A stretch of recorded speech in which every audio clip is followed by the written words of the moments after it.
নারায়ণগঞ্জের রূপগঞ্জ উপজেলা যুবদলের সাবেক সিনিয়র যুগ্ম আহ্বায়ক শামীম মিয়ার বহিষ্কার আদেশ প্রত্যাহারের দাবি ও বিএনপির বিরুদ্ধে অপপ্রচারের প্রতিবাদে সংবাদ সম্মেলন অনুষ্ঠিত হয়েছে।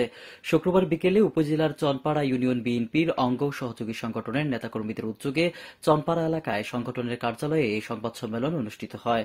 সংবাদ সম্মেলনে বক্তব্য রাখেন চনপাড়া ইউনিয়ন বিএনপির যুগ্ম সাধারণ সম্পাদক ইউসুফ হাওলাদার, চনপাড়া ইউনিয়ন বিএনপির সাংগঠনিক সম্পাদক আলাউদ্দিন আকন, চনপাড়া ইউনিয়ন যুবদলের সভাপতি মনির দেওয়ান, চনপাড়া ৯ নং ওয়ার্ড বিএনপির সাধারণ সম্পাদক কুতুবুদ্দিন। বক্তারা জানান, গত ১৮ মার্চ অটোরিকশা চালক হাসিব হত্যার ঘটনাকে কেন্দ্র করে যুবদল নেতা শামীম মিয়ার বিরুদ্ধে অপপ্রচার চালিয়ে বিভ্রান্তিকর তথ্য দেওয়া হয়েছে। কোনো তদন্ত ছাড়াই শামীম মিয়াকে বহিষ্কার করা হয়েছে। কেন্দ্রের এই সিদ্ধান্তে তৃণমূল নেতাকর্মীদের মধ্যে তীব্র ক্ষোভ সৃষ্টি হয়েছে। শামীম মিয়া গত ১৭ বছর আওয়ামী লীগের হামলা মামলার শিকার হয়েও দলের প্রতিটি আন্দোলন সংগ্রামে সামনে থেকে নেতৃত্ব দিয়েছে। শামীম চনপাড়াকে মাদকমুক্ত করতে দলের নেতাকর্মীদের সাথে নিয়ে মাদক কারবারিদের বিরুদ্ধে আন্দোলন সংগ্রাম গড়ে তুলেছে। তাই তার বিরুদ্ধে অপপ্রচার চালাচ্ছে মাদক কারবারিরা। কেটিভি বাংলা, বিশ্বের চোখে বাংলাদেশ।